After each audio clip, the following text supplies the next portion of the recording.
Om Swastiastu, Assalamualaikum warahmatullahi wabarakatuh. Perkenalkan, nama saya Nika Dewi Diantari dari kelompok 3.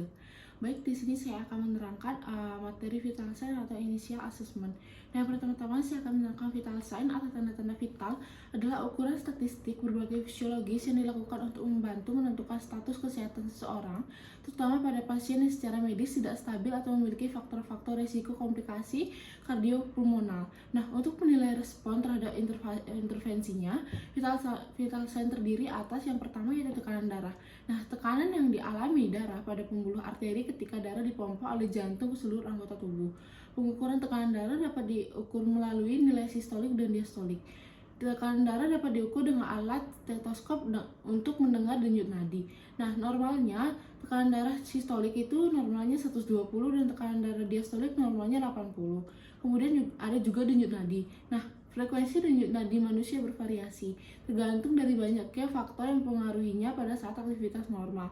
Normalnya itu 60-100 kali per menit. Kemudian pengukuran denyut nadi dapat dilakukan pada pertama yaitu arteri radialis, kedua yaitu arteri brachialis, kemudian juga ada arteri karotis. Kemudian ada juga suhu tubuh. Nah, temperatur atau suhu merupakan besaran pokok yang mengukur derajat panas suatu benda atau makhluk hidup. Suhu tubuh dihasilkan dari yang pertama yaitu laju metabolisme basal di seluruh tubuh, kemudian aktivitas otot, kemudian ada metabolisme tambahan karena pengaruh hormon. Kemudian tindakan dalam pemeriksaan suhu tubuh, alat yang digunakan adalah termometer. Nah, termometer itu adalah ada jenis-jenisnya, yaitu jenis termometer yang biasa dipakai untuk mengukur suhu tubuh adalah termometer air raksa dan digital.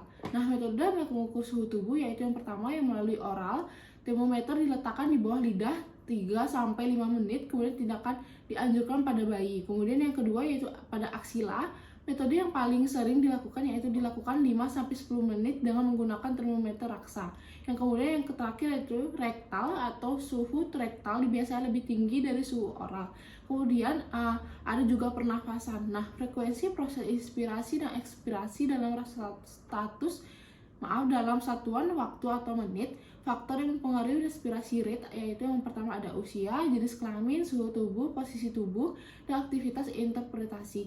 Nah, kemudian di sini interpretasinya itu ada 3 yaitu tachypnea. Tachypnea itu bila pada dewasa pernafasannya lebih dari 24 kali per menit. Nah, di yang kedua itu ada bradypnea. Bradypnea itu bila kurang dari 10 menit per menit, 10 kali per menit.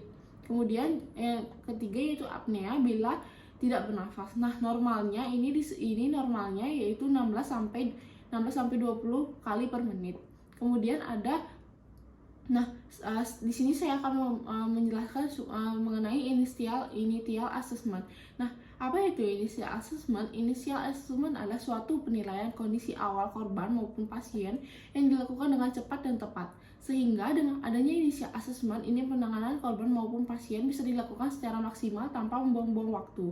Dalam initial assessment, ada tim yang bertugas memberikan penilaian terkait kondisi korban maupun pasien. Biasanya penilaian initial assessment berdurasi kurang dari 5 menit.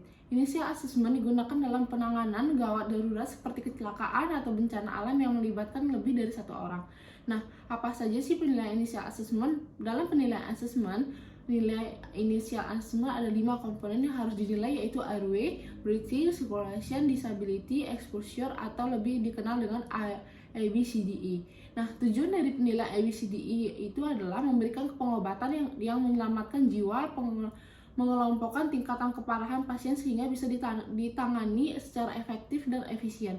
Nah, sebagai algoritma penilaian dan pengobatan membangun kesadaran situasional yang sama di antara semua penyedia pengobatan.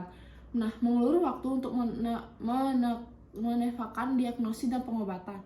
Nah, siapa saja sih yang membutuhkan penilaian ABCDE tersebut? Nah, penilaian ABCDE ini biasanya diberikan kepada semua korban maupun pasien dengan tanda dan gejala klinis yang bersifat darurat, seperti korban kecelakaan dan keadaan kritis yang melibatkan lebih dari 1 orang. Nah, penilaian ABCDE tidak disarankan untuk korban atau pasien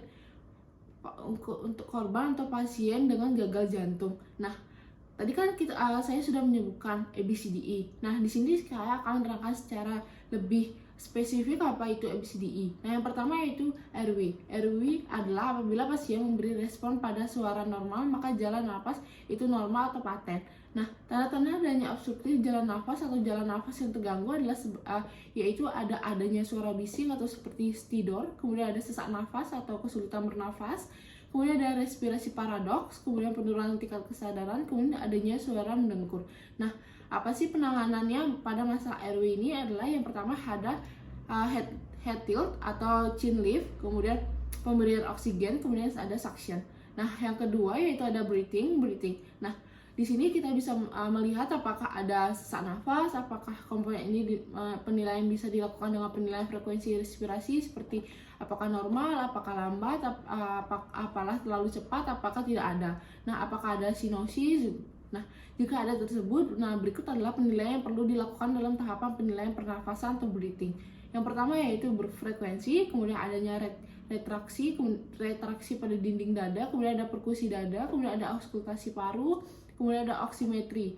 Nah, penanganan pada pernafasan ini adalah yang pertama yaitu memberikan posisi yang nyaman, kemudian penyelamatan jalan nafas, kemudian pemberian bantuan nafas atau oksigen, kemudian pemberian inhalasi, kemudian ada pemberian ventilisasi back mask. Nah, kemudian ada circulation. Nah, circulation itu adalah pada penilaian sirkulasi ini menitik beratkan pada penilaian tentang sirkulasi darah yang dapat dilihat dengan penilaian sebagai berikut. Yang pertama yaitu warna kulit, kemudian ada apakah pasien berkeringat.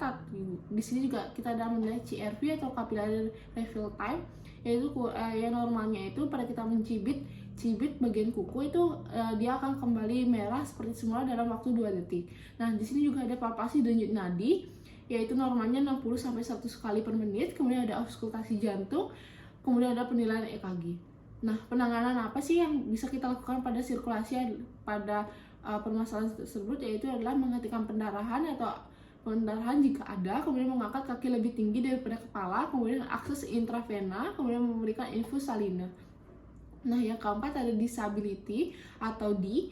Nah, disability ini adalah menilai tentang tingkatan kesadaran dapat dengan cepat dinilai menggunakan metode AVPU. Nah, A itu alert, yaitu kewaspadaan, kemudian V voice responsive atau respons suara, yang ketiga yaitu P yaitu pain responsive, yaitu respon rasa nyeri, yang kemudian yang unres responsif, yaitu tidak responsif, kemudian ada refleks pupil terhadap cahaya, ada kadar gula darah, ada gerakan atau movement. Nah, apa sih penanganan yang kita bisa lakukan pada disability ini adalah yaitu tangani jalan nafas, kemudian manajemen pernafasan, kemudian manajemen sirkulasi, kemudian pemulihan posisi, kemudian manajemen glukosa untuk hipoglikemia. Nah, yang terakhir yaitu ada I atau exposure. Exposure ini adanya suatu trauma dapat mempengaruhi exposure, reaksi kulit, adanya tusukan, dan tanda-tanda lainnya harus diperhatikan. Nah, dalam penilaian exposure dapat diperhatikan hal-hal sebagai berikut, yaitu exposure kulit, keadaan suhu tubuh. Nah, penanganan yang tepat pada exposure ini adalah berikan perawatan untuk mengatasi trauma dan cari penyebab utamanya. Nah, mungkin materi yang saya bawakan tentang vital sign dan initial assessment mungkin itu saja.